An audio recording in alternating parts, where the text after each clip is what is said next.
kí ìwọ náà lè wà certified lórí KYC ẹ bó ṣe máa ṣe rèé. Ó ti yẹ nínú online business wọn kì í kánjú ṣe gbogbo nǹkan. Tó bá ti open dashboard rẹ báyìí lọ sí under wallet. Tó bá ti dé wallet yẹn click deposit. Tó bá ti click deposit wàá tàpù ibi ìwà tẹ 1 á gbé ẹ wá síbí. So tẹ next yẹn tẹ yellow yẹn kó copy ẹ. Tó bá ti copy ẹ ó yẹ kàn send ẹ sí mi.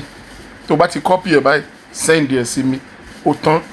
So kó gbọ́ mi dáadáa o, màá send the transaction hash sí ẹ àti screenshot tí mo fi bẹ́ẹ̀ fund. Wá copy transaction hash yẹn wàá fi sókè yìí,